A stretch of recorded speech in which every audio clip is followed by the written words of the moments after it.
Hello everyone, this is Barreltrucker65 again, and today will be my first Doctor Who review, the Dalek Invasion of Earth. This story is considered one of the best Doctor Who stories of all time. It features William Hartnett, the first Doctor. This story is the first series finale. In the UK, it's called series. We in the US call it seasons. This is basically the first season finale. This story is the first big story to feature the Daleks, created by Terry Nation, who also written the story.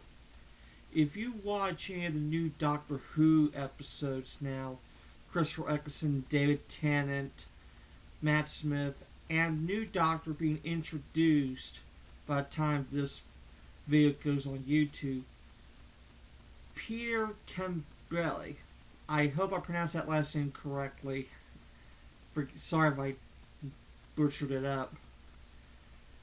If you're watching these new episodes, you'll notice at the end credits, Terry Nation, who has passed away, still gets credited by the title saying Daleks created by Terry Nation.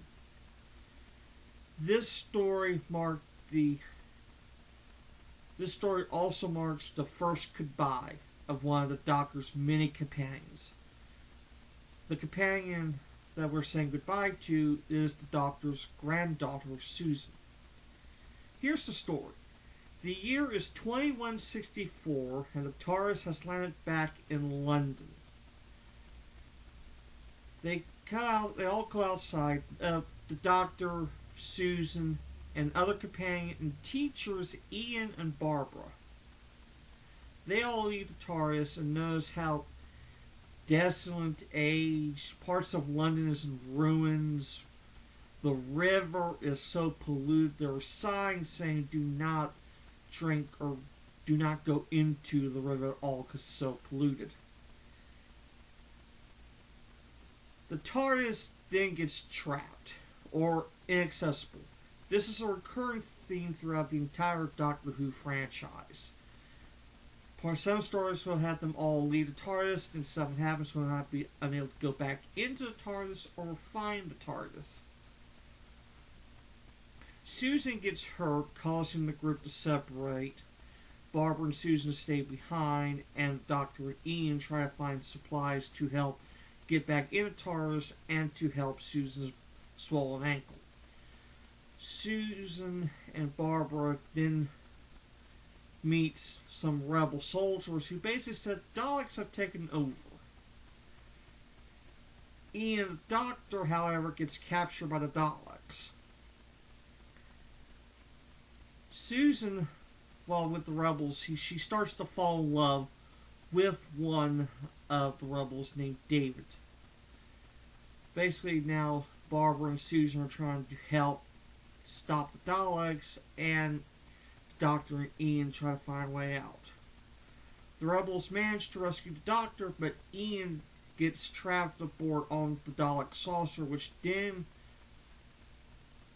goes over in some elaborate ways back to Dalek HQ. Everyone finds out near about episode 4, or episode 5 basically, the Daleks are doing something in a mining area. They're drilling something. They don't know what.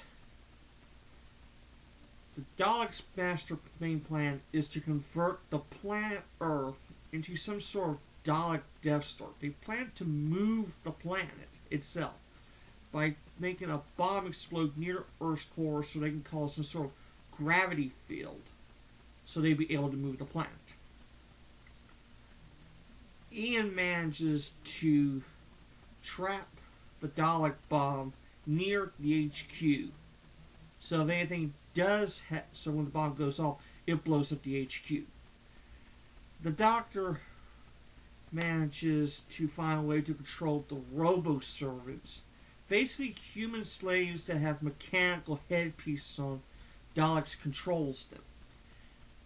Doctor issues a issues a command to have them all destroy the Daleks.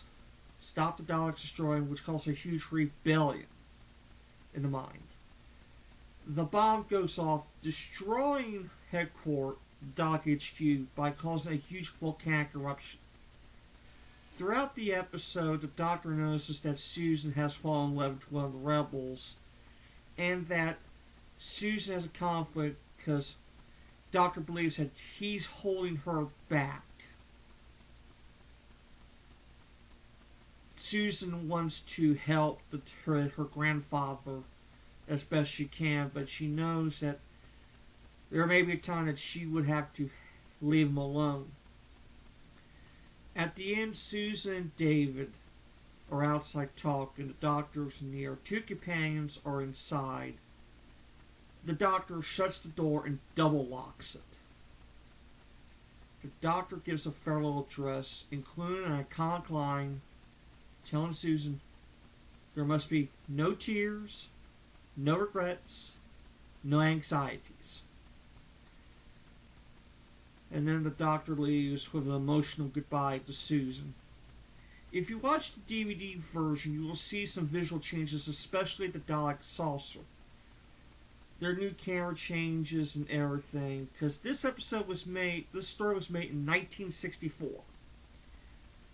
The Daleks make sounds when they're moving, their wheels are creaking, and this was, like I said, this was made in 1964, so you're going to hear some strange visual sounds, and see some weird things, like Daleks going so fast. You may even see a stage crew hand or a net stopping the Dalek mobiles from going everywhere. You may even notice that the Doctor was not in the fourth episode. The reason is, during the filming of the third episode, William Hartnett got hurt. They always thought that they cracked a bone on his back, but luckily it wasn't. But he was unable to act or stand up for a couple of days, which causes production not to stop. But you'll see in episode 4, at the very beginning, you'll see the back of the Doctor, but it's actually a stand-in, because you do not hear him speak at all. You'll not see William Hartnett again until the 5th episode. During the farewell speech, Hartnett was talking directly to Susan, whose actress name is Carol Ann Ford. This was so emotional for Hartnett to say goodbye to Carol Ann, because we never see Susan again.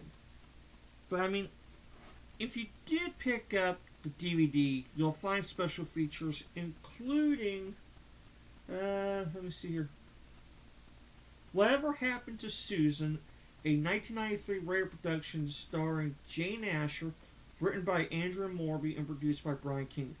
This is basically a reporter interviewing Susan, like, what was your life like after the Doctor left. Most of the information I know about the backstory of these and all the Doctor Who stories I'm doing comes from the information track in each of the DVDs. In my view, the Dalek invasion of Earth is one of the best Doctor Who stories I've ever watched. I give this story a 7 out of 10. There will be more reviews later on, but it'll give me some time because I do have personal issues. Me and my family. I'm trying to find a job. So, anyway, thank you very much for watching this review. There will be more Doctor Who reviews to come. I thank you very much. Farewell for now.